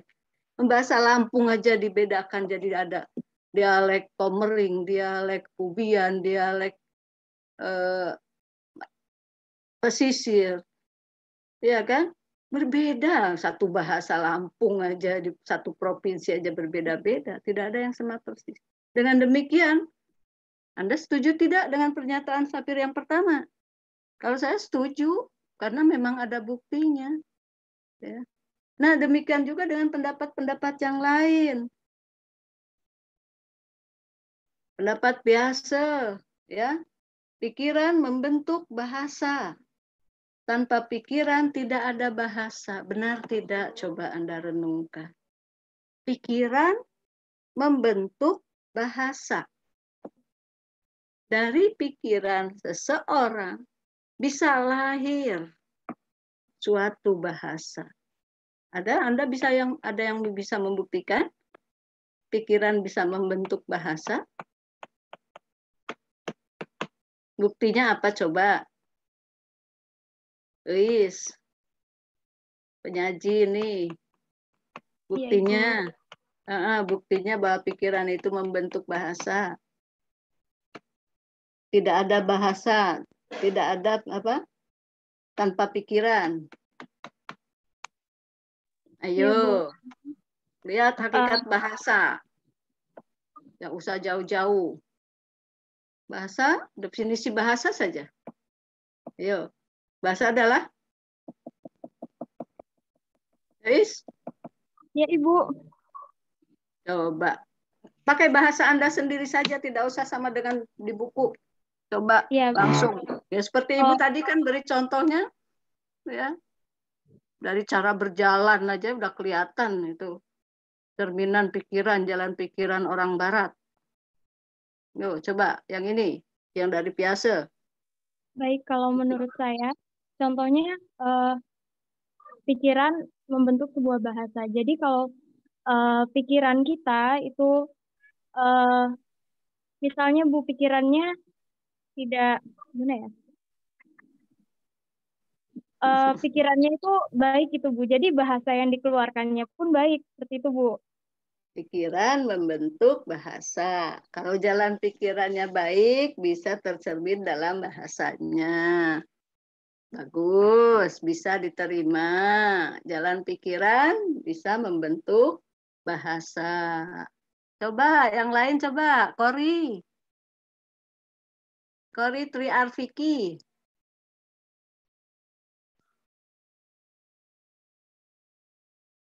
Ada, Kori Triarfiki. Bisa memberi contoh, Kori Triarfiki. Pendapat biasa.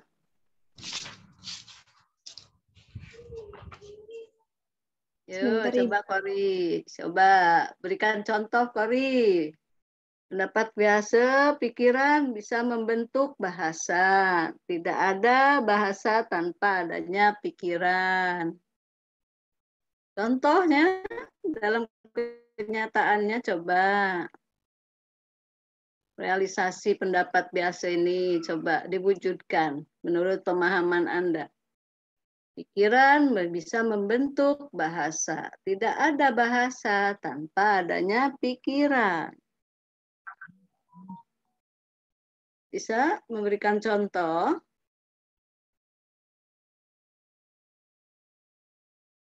Menurut pemahaman Anda sendiri saja, kalau Anda membaca teori, bingung nanti. Pikiran manusia bisa membentuk bahasa. Itu yang menunjukkan bahwa pikiran berhubungan dengan bahasa. Tidak ada bahasa tanpa pikiran manusia. Contohnya atau buktinya di mana? Bahwa bahasa mencerminkan kepribadian seseorang, Ibu.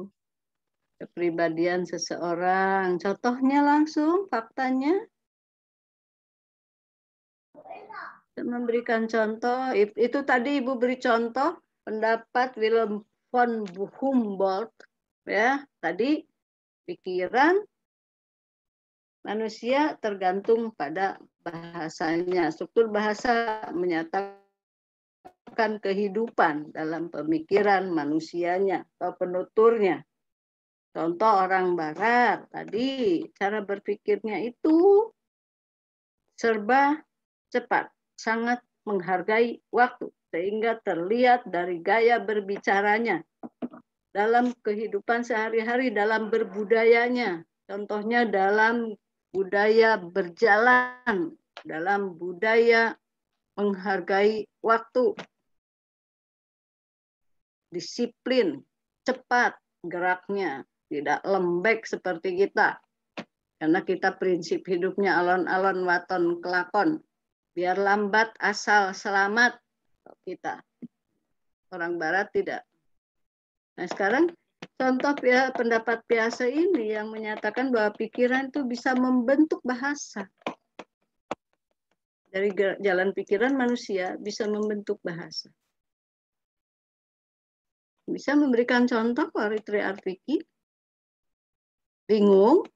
Nah, inilah hebatnya psikolinguistik. Nah, kita serba menggunakan akal pikiran, jalan, ya, dalam menganalisis, dalam menerima teori, mempelajari teori. Tidak harus textbook cara Anda itu nanti kalau menjawab. Dari pendapat-pendapat ini bisa kita realisasikan. Buktikan contoh-contoh nyata. Kalau Anda tidak sependapat, tunjukkan buktinya. Sama dengan para pendapat pakar ini. Ada yang sependapat, ada yang tidak. Ya. Para pakar itu pun ketika dia memberikan pernyataannya, teorinya, pendapatnya, itu ada alasan, ada dasar, ada argumentasi, ada disertai dengan bukti-bukti, tidak sembarangan. Nah, kita tinggal yang mencernanya. Pertanyaan Hairunisa, bagaimana dengan kita yang masih belajar psikolinguistik awal? Nah, ini cara dianalisis dulu, Hairun. Analisis dulu masing-masing pendapat itu. Kita telaah, kita pahami betul-betul. Oh iya ya, kalau begitu pendapat si A ini kok seperti ini. Oh iya, buktinya dalam kehidupan ini. Kalau kita setuju, kalau tidak setuju, oh iya ada juga mereka. Dia itu punya alasan sehingga menyatakan pendapat seperti itu. Itu namanya ilmu teori. Tidak sembarangan, sudah teruji ketika mereka itu mengeluarkan pendapat, sudah diuji, tidak langsung begitu ceplos seperti kita ngobrol, namanya ilmu itu, ya, sudah teruji kebenarannya. Nah kita yang menerima berbagai macam pendapat pakar itu, kita telaah, kita analisis, kita pahami betul, kita renungkan. Kalau pendapatnya seperti ini, oh iya buktinya seperti itu, seperti yang Ibu tadi memberikan contoh. Oh kalau pendapatnya ini, buktinya bagaimana? Biasa menyatakan pikiran membentuk bahasa. Tidak usah jauh-jauh. Dengan pikiran manusia yang sudah mengolah di dalam otaknya itu, orang akan berpikir. Kalau begini ini, kayak ketika dia melihat rangsangan nanti dalam produk, dalam proses ujaran, ya, proses ujaran dalam bahasa itu, kita itu ketika melihat sesuatu, adanya teori respon, stimulus respon, ada stimulus, kemudian kita merespon, otak merespon, diolah di dalam otak ini, kita berpikir menggunakan saraf-saraf sensoris, ya, Broca, Winkel, di sini itu semua bekerja. Itu luar biasanya kita dianugerahi oleh Tuhan yang Maha Kuasa. Kelebihan dari makhluk yang lain diberi otak. Ya. Di tulang belakang kita yang terlindung dengan aman oleh tempurung kepala kita. Yang isinya boleh Anda lihat di gambarnya. Berapa ratus ribu atau jutaan mungkin itu saraf yang ada di otak, di dalam kepala kita ini. Itu berpikir, bergerak, berjalan, itu keistimewaan manusia, punya otak untuk alat berpikir. Ya. Setelah diolah di dalam otak itu, maka saraf sensorik itu menyuruh. Menyuruh mana? Setelah lihat mata masuk ke otak, mulut. Ya, hasil pemikiran itu terucap di dalam mulut. Oh, kalau begitu, itu yang disebut dengan warna merah. Itu bahasa, hasil pemikiran manusia, hasil dari berpikir. Dari mana kok bisa menyebut warna merah? Ingat hakikat bahasa. Bahasa itu adalah kesepakatan konvensional. Iya kan? Dihasilkan berdasarkan kesepakatan bersama sehingga dimaknai bersama. Maka muncullah kode bahasa merah. Kata merah. Hasil kesepakatan para ahli bahasa dahulu, nenek moyang kita menyepakati kalau warna itu disebut, nah, bisa, oh warna seperti itu, kesepakatan nenek moyang orang bahasa Indonesia, orang bangsa Indonesia menyebut dengan kata merah. Tadi ya adanya dari pikiran, diolah, muncul, membentuk bahasa setelah diolah itu. Jadi bersyukur kita itu hanya sebagai pemakai, sekarang tidak harus berpikir lagi untuk menyebut ini kata merah, ini menyebut kata hitam. Hasil mereka dulu pemikiran para nenek moyang kita. Makanya jangan disepelekan kalau orang itu sudah beri bahasa yang sempurna, tapi tidak bersyukur. Ya. Jadi orang itu kalau sudah mengalami hambatan dalam bahasa baru merasakan. Yang tidak bisa berbicara nanti pada umur 2 tahun, 3 tahun, baru bingung orang tuanya. Bahasa loh. Ya. Ini pendapat biasa itu besar. Pengaruhnya terhadap kebudayaan juga. Budayanya yang seperti apa? Setelah adanya kosakata disepakati bersama bahwa kalau warna seperti ini itu namanya merah, disepakati, oh nanti merah itu bisa melambangkan, menyimbolkan kemarahan atau keberanian. Itu juga hasil kesepakatan para nenek moyang kita. Jadi budaya di Indonesia kalau warna merah itu dimaknai keberanian.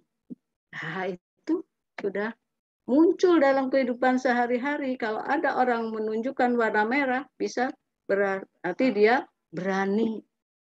Atau dimaknai yang lain, mungkin berbeda di daerah lain. Di negara lain mungkin bukan berani warna merah itu. Ya, jadi pikiran bisa membentuk bahasa pada manusia, pada pemilik bahasa itu. Ya, maka biasa menyimpulkan tidak ada bahasa tanpa pikiran. Ya, karena bahasa itu hasil pemikiran manusia. Harus sudah diolah dulu, tidak sembarangan untuk menghasilkan satu kata saja kita sampai sekarang mungkin belum bisa ya. Kita hanya sebagai pengguna. Nenek moyang kita yang dulu menghasilkan bahasa itu yang kita pakai sekarang. Itu biasa. Lalu Vygotsky, bahasa dan pikiran berkembang terpisah pada awalnya, tetapi pada akhirnya saling berpengaruh, menunjukkan adanya hubungan bahasa dan pikiran itu merupakan suatu proses yang terus-menerus. Nah, ini menyatakan pendapat Vygotsky ini, coba di dalam proses berbahasa itu, kita tidak bisa memisahkan antara bahasa dengan pikiran juga, ya. Dan ini memerlukan pelatihan dalam perkembangan bahasa. Ada manusia itu harus melalui proses yang terus-menerus, yaitu disimpulkan berlatih. Maka muncullah dalam teori bahasa itu pernyataan bahwa bahasa itu merupakan kebiasaan. maka ada muncul peribahasa Allah bisa karena biasa.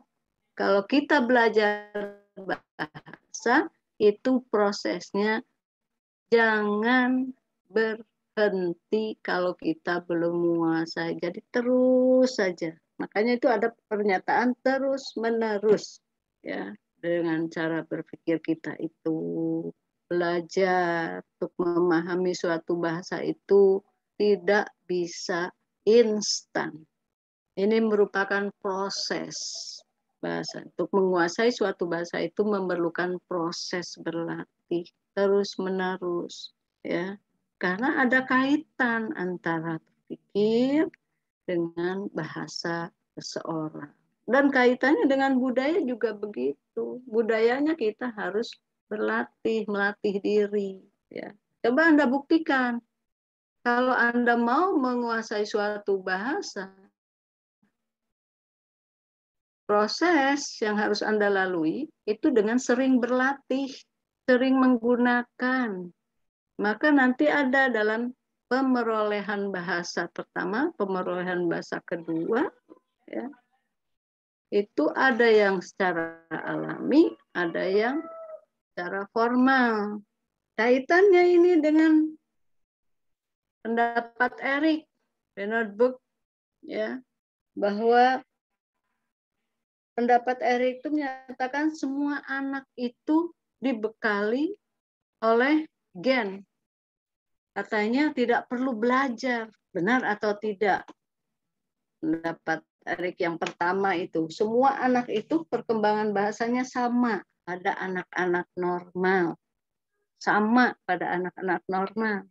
Coba Anda lihat anak-anak kecil, Mbak, dari mulai umur kita 7 bulan dan seterusnya perkembangannya itu katanya sama. Maka ada di dalam teori perkembangan bahasa anak itu pada waktu mulai anak 6 bulan itu sudah mulai mengeluarkan suara-suara.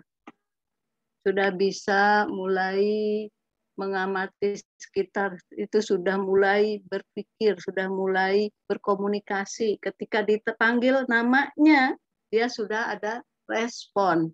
Itu berbahasa. Nah, oleh para ahli diamati perkembangan manusia itu dari bayi sampai dia bisa sampai dewasa, sampai bisa menguasai bahasa kedua dan sebagainya. Jadi teori. Benar berarti pendapat Eric yang pertama itu bahwa anak itu untuk anak yang normal perkembangan bahasanya itu sama katanya. Buktinya itu Eric membuktikan perkembangan bahasa pada anak sama. Oh, maka ada teori. Anak baru bisa mengucapkan satu patah kata itu ketika dia berusia 1 tahun. Buktinya sudah bisa mulai mengucapkan mama, mama, papa. Walaupun mungkin belum bermakna bagi dia, tapi itu menunjukkan teori. Benar, 1 tahun tuh anak sudah mulai bisa mengucapkan satu kata. Dalam teori psikolinguistik ada itu. Itu tidak sembarangan juga, itu berdasarkan penelitian. Coba Anda amati. Itu tentunya pada anak-anak yang perkembangan bahasanya normal. Tapi kalau anak yang tidak normal, mungkin belum bisa melafalkan mama, papa, mamam. Belum bisa. Pada 1 tahun, 2 tahun. Nah, pada anak-anak bisu kita buktikan. Benar dia sama perkembangan bahasanya? Tidak sama. Maka ada di situ teori mengatasi hambatan-hambatan dalam berbahasa. Muncul tuh teori dari para ahli dan sebagainya. Waduh, kalau sudah bicara begitu nih. Nah, Chomsky sekarang ada pernyataan hipotesis nurani. Ya, struktur bahasa adalah sama dalam setiap bahasa. Struktur bahasa bersifat otonom. Kita ingat hakikat bahasa. Ada satu pernyataan dalam hakikat bahasa itu bahwa bahasa itu unik. Pernah mendengar? Ada juga pernyataan bahwa dalam hakikat bahasa itu arbitrer. Pernah? Nah, ini kaitannya dengan teori yang Chomsky itu. Struktur bahasa itu bersifat otonom, khusus, ada keunikan. Mungkin ada ciri khasnya. Ya. Bahasa Indonesia menyebut ini buku. Orang Inggris menyebut Buk. Arab menyebut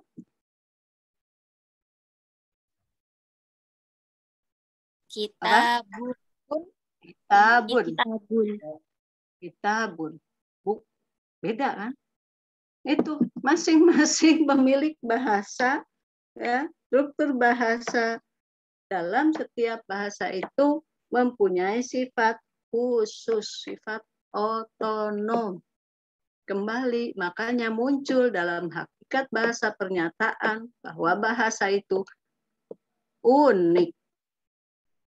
Ada keunikan tersendiri, punya karakteristik tersendiri. Bahasa Indonesia berbeda, punya karakteristik berbeda dengan bahasa Arab.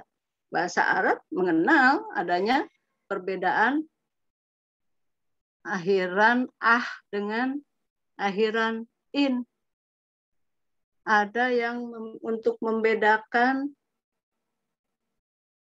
jenis kelamin wanita dan jenis kelamin laki-laki. Ustazah, ustad, almarhumah, almarhum. Ya kan?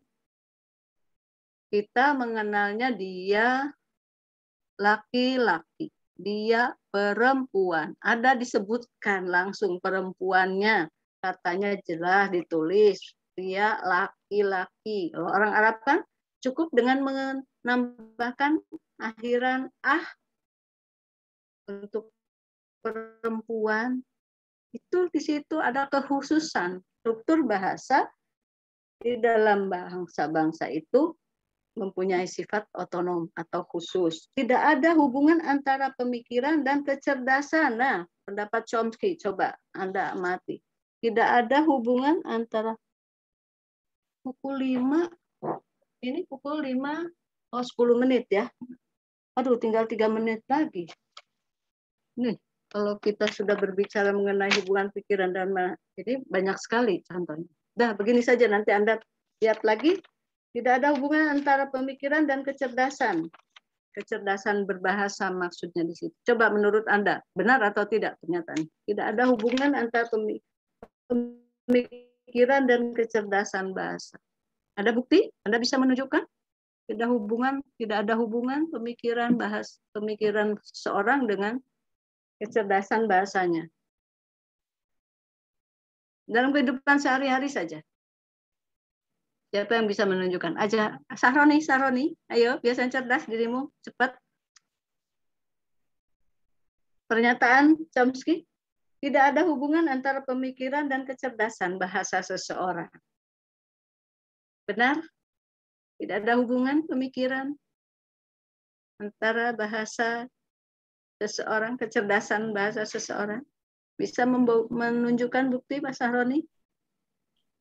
Tidak ada hubungan katanya antara pemikiran dan kecerdasan bahasa seseorang.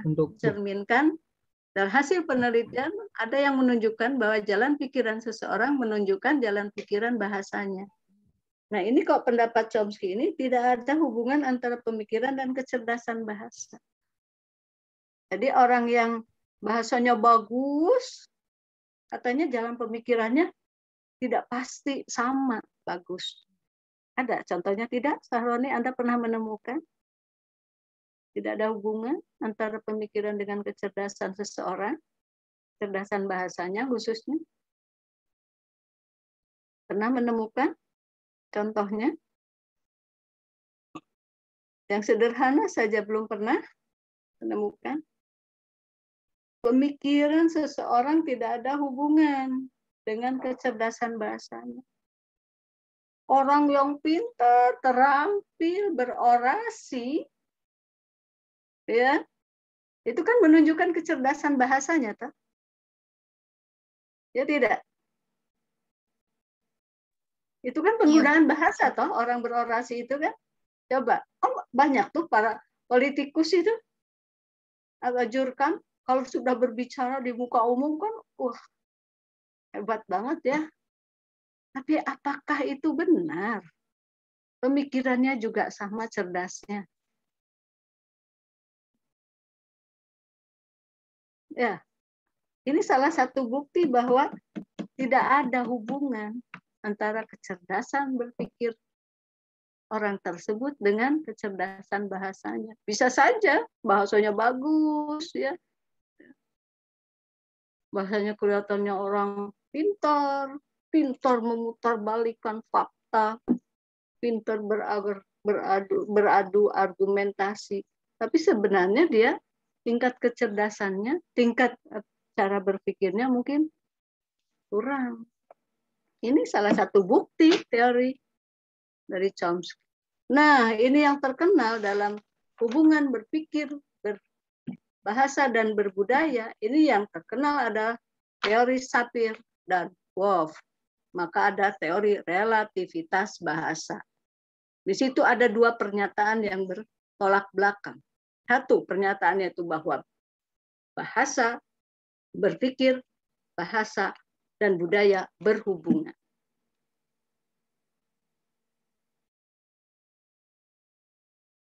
Kita lihat yang sederhana saja, ya, buktinya bahwa berpikir, berbahasa, dan berbudaya itu ada hubungan erat. Kita ambil contoh tadi, seperti hasil karya para pemikir nenek moyang kita dahulu. Yang sederhana tadi.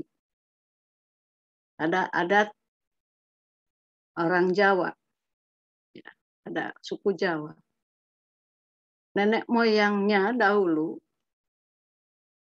berpikirnya itu, udahlah kita ini hidup di dunia ini hanya sebentar. Maka kalau kita bekerja itu tidak usah gerusah-gerusuh. Yang penting sampai pada tujuan. Maka muncul, ya, itu dari cara berpikirnya itu asal mulanya seperti itu. Ya. Prinsip hidupnya itu, hidup manusia ini tidak lama, yang penting selamat sampai pada tujuan. Banyak filosofinya itu sebenarnya, ya, luas. Tapi ambil singkatnya saja, contoh salah satunya seperti itu. Falsafah hidup orang Jawa. Sehingga hasil pemikiran yang seperti itu, yang diolah dalam pikiran nenek moyang kita, nenek moyang orang Jawa khususnya, maka mereka menyepakati, muncullah ada istilah peribahasa falsafah hidup diwujudkan dalam falsafah hidupnya alon-alon waton kelakon. Jadilah dia budaya orang Jawa. Orang Jawa itu tidak mau gerusah-gerusuh, ya. Dalam pola hidupnya santai saja, alon-alon tetapi tujuan sampai. Itu salah satu saja, hanya satu yang mudah. Maka itu menunjukkan adanya hubungan yang erat antara pikiran, bahasa, dan budaya, perilaku dalam perwujudan sehari-harinya. Itu contoh. Nah, pada orang Lampung ada Piil Pesenggiri. Piil Pesenggiri salah satunya apa? Dalam pemberian gelar adat, adok, ya. Yang pertama kan Piil Pesenggiri, yang kedua apa? Bergelar dan yang bernama. Ada 4 kan Piil Pesenggiri. Atau ambil saja yang satu lah, Piil Pesenggiri itu yang menunjukkan harga diri kan? Ya tidak, harga diri, falsafah hidup orang Lampung. Cara berpikir orang Lampung itu, ya, kita harus menjaga kehormatan, harga diri pribadi maupun keluarga. Sehingga ini muncul, disepakati, muncul namanya PIL.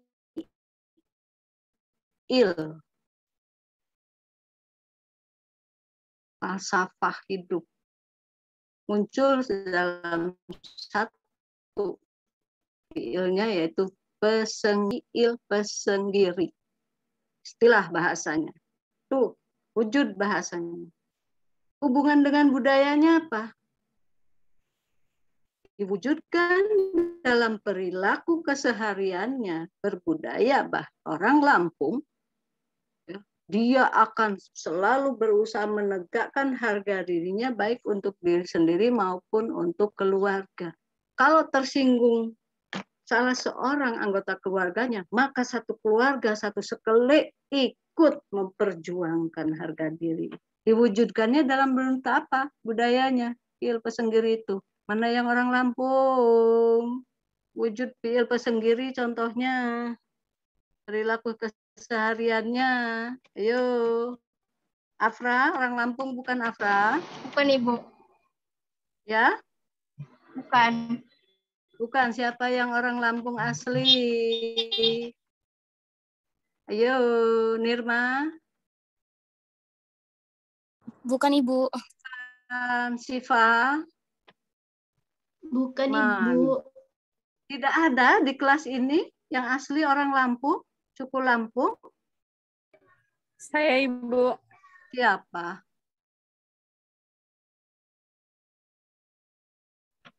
Mesya, Saya Lampung Diva dialek Niko. Bu.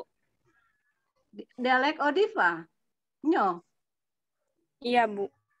Iyo. Lampung Menggalo. Gunung Sugi, Bu. Gunung Sugi.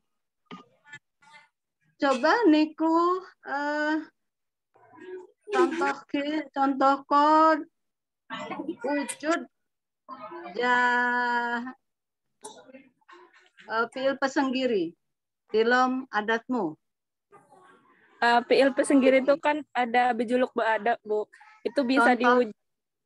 Contohnya yang itu dalam PIL Pesenggiri. Yang PIL Pesenggirinya.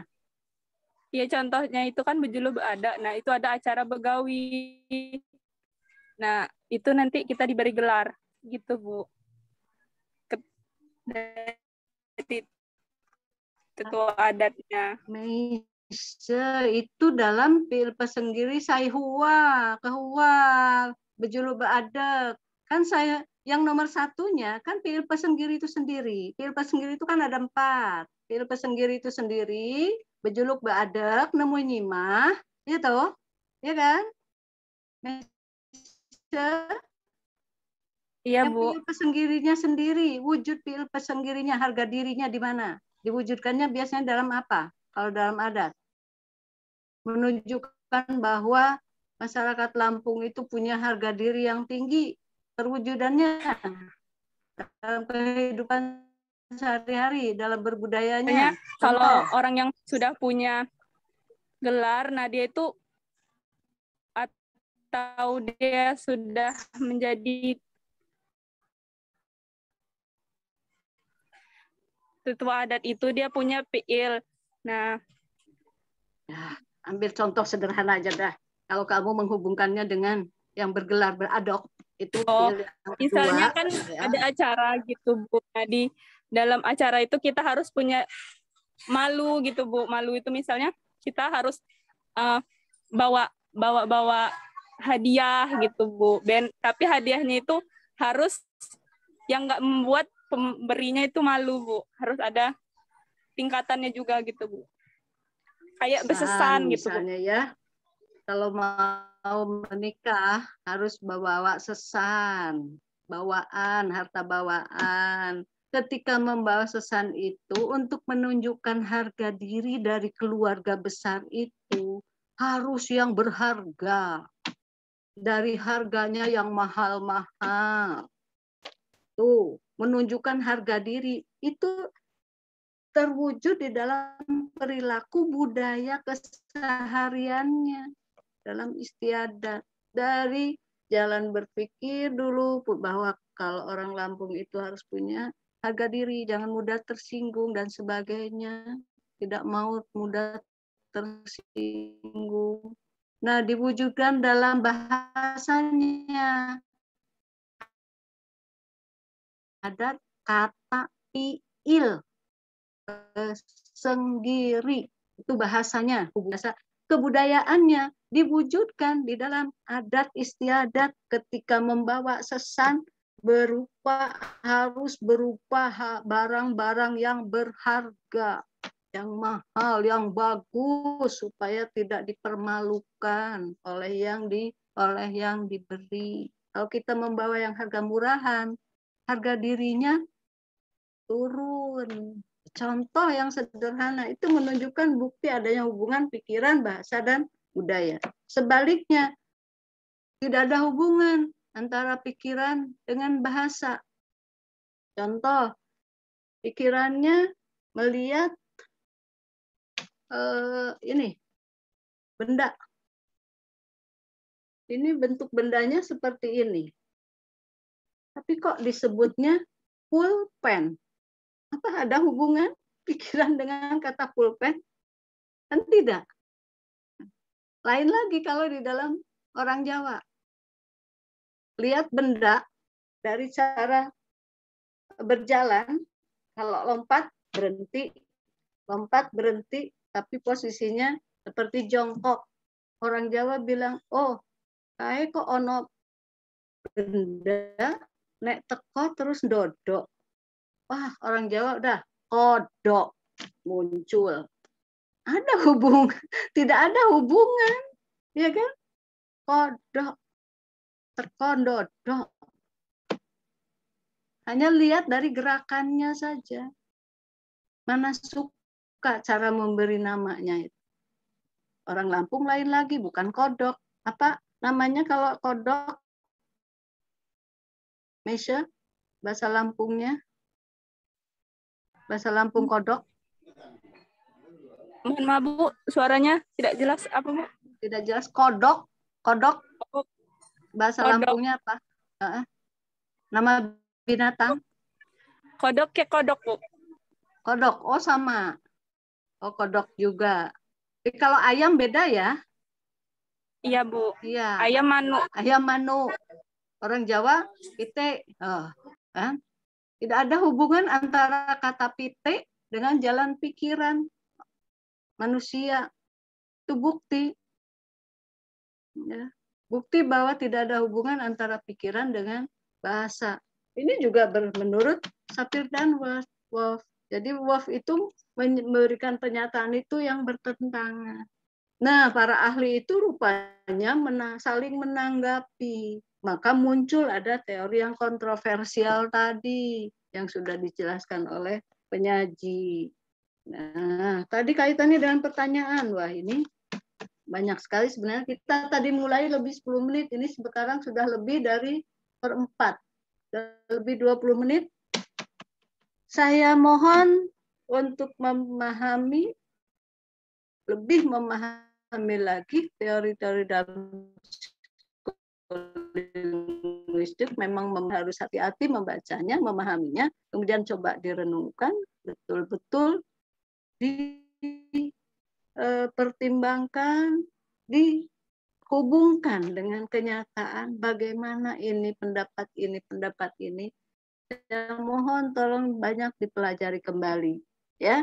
Mudah-mudahan dengan gambaran hanya sekilas tadi contoh yang satu-satu dari saya, Anda bisa juga menjabarkannya sendiri.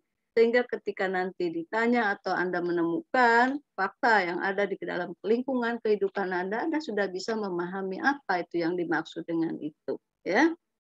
Berhubung waktu ini sudah lebih, Bu Ayu ada yang mau ditambahkan? Cukup Ibu. Cukup ya, sudah lebih waktunya 14 menit lebihnya. Kita seharusnya 7:50, tetapi tadi mulainya kita juga terlambat ya. Mudah-mudahan impas ya, tidak punya utang kita Bu Ayu pada mahasiswa. Tidak ada korupsi waktu. Tidak ada untungnya bagi kami korupsi waktu. Jadi, mudah-mudahan ini bermanfaat pengetahuan kita hari ini. Nanti kalian bisa belajar lagi ya. Ada kekurangannya dalam penjelasan saya mungkin tadi tambah membingungkan Anda, mudah-mudahan tambah bingung. Memang kami harapannya seperti itu, supaya Anda itu berpikir. Ya, terima kasih atas perhatian kalian semua, para mahasiswa yang saya sayangi, dan terima kasih Bu Ayu yang Sama-sama, Bu ikut juga. Ya, mohon maaf kekurangan saya, penjelasan saya. Mari kita tutup bersama dahulu dengan bacaan hamdalah. Alhamdulillahirabbil alamin. Wabillahi taufiq wal hidayah. Wassalamualaikum warahmatullahi wabarakatuh. Waalaikumsalam warahmatullahi wabarakatuh. Terima kasih Bu Terima kasih, Ibu. Terima kasih teman-teman. Iya. Sama-sama. Ya, saya izin ya menutup ya. Iya Ibu, silakan. Belum mengisi siakadu. Iya, Belum mengisi siakadu. Ya udah nanti malam aja lah. Saya mengisi siakadunya nanti malam aja. Iya Ibu. Ya, ya saya tutup ya.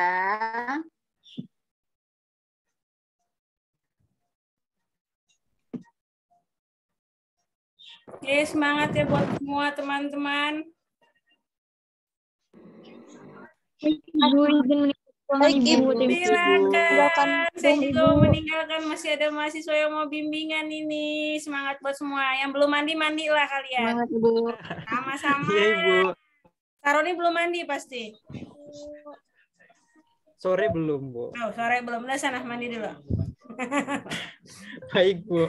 Ya, Asti kenapa tawa-tawa? Untung nggak satu ruangan sama Saroni kan? Belum mandi dia.